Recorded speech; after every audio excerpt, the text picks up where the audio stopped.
বরগুনা জেলায় ঘূর্ণিঝড় মহাশনি আক্রান্ত মানুষের জন্য ঘর মেরামতে সরকার ৯ কোটি টাকার বরাদ্দ দিয়েছে। বরগুনার মোট ৬টি উপজেলায় ৯ কোটি টাকার, বরগুনা সদর উপজেলায় ৩ কোটি টাকা, আমতলী উপজেলায় ১ কোটি ৬০ লক্ষ, পাথরঘাটায় ১ কোটি ৩২ লক্ষ, বেতাগীতে ১ কোটি, বামনায় ৯৮ লক্ষ এবং তালতলী উপজেলায় ১ কোটি ১০ লক্ষ টাকা ভাগ করে দেওয়া হয়। ইউনিয়ন পরিষদের মাধ্যমে দেয়া এই সাহায্য ক্ষতিগ্রস্তরা পায়নি ঠিকমতো, এমন অভিযোগ ভুক্তভোগীদের।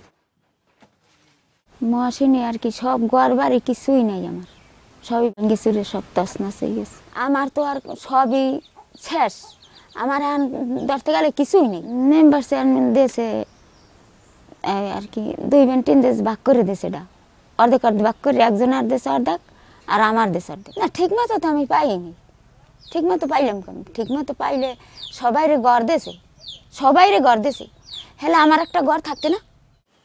এর মধ্যে পাথরঘাটা উপজেলার টাকা সময়মতো ক্ষতিগ্রস্তদের মাঝে না দিতে পারায় ফেরত পাঠানো হয়েছে ১ কোটি ৩২ লক্ষ টাকা, আর বরাদ্দ থেকে যা পেয়েছে তা থেকে ভাগ দিতে হচ্ছে অন্যজনকে। এবার মেম্বারে ওই নাম লিখে নিয়েছে, যে ঘর আইছে ঘর দেব, মেলন মেম্বার। হ্যাঁ, এবার নাম লিখে কয়েকদিন পর আমি ঘর পাইছি, 2 বান্টিন আর 2000 টাকা। এই পাইয়া আর দাদেশে এই আর একজনারে 1 বান্টিন 1000 টাকা, আর আমি নিয়েছি 1 বান্টিন 1000 টাকা ভাগ করে দিতে গেছি, যেন আমি যার দিতে কম হয়ে দেবা। আর আমি তো দিয়ে দিছি ডরেও। হ্যাঁ, 2 বান্টিন দিয়েছে, আমি কইছি যে 2 বান্টিন দেয়, তাই আমি 2 সাল দিয়া একটু ঘর দিয়ে থাক ভাগ করে। যেখানে না হেকাল আমার 2 চোখ বাইয়ে পানি পড়ছে, 2 সালের 1 সালের ঘরও দিলে না, 2 সালের ঘর দিয়ে আমরা থাকবো, হ্যাঁ দিলে না, তা আমাকে কী ঘর দিলে বন্যায়। ক্ষতিগ্রস্তদের মাঝে সর্বোচ্চ 20,000 টাকার বরাদ্দ থাকলেও তারা পায়নি অর্ধেক টাকার মালামাল।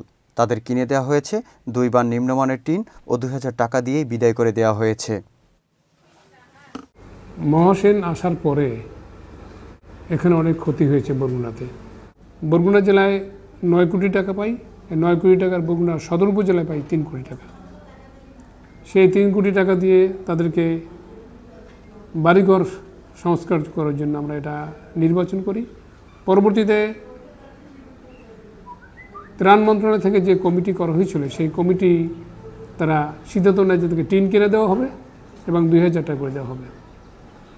পরবর্তী সময় শুনলাম অনেক আমাদের কাছে এলিগেশন আসছে যে এই ঘর বিতরণের জন্য, টাকা বিতরণের জন্য, টিন বিতরণের জন্য অনেক অনিয়ম হয়েছে এবং জানা গেছে অনেকের কাছ থেকে 3 থেকে 5,000 টাকা করে নেওয়া হয়েছে। ঠিক আছে, এটা আলাপ করছি, আলাপ করার পরে একটা কমিটি করার জন্য বলছি, সত্য উদ্ঘাটিত হোক এবং এর বিরুদ্ধে যদি কোনো লোক জড়িত থাকে তার বিরুদ্ধে শাস্তিমূলক ব্যবস্থা নেওয়া হোক। এমন ঝড় বারবার আসে এই উপকূলে, আর সবকিছু কেড়ে নেয় এই নিম্ন আয়ের মানুষগুলোর। গরিব মানুষের জন্য আসা সরকারি বেসরকারি সাহায্যের উপরে থাকে জনপ্রতিনিধিদের থাবা।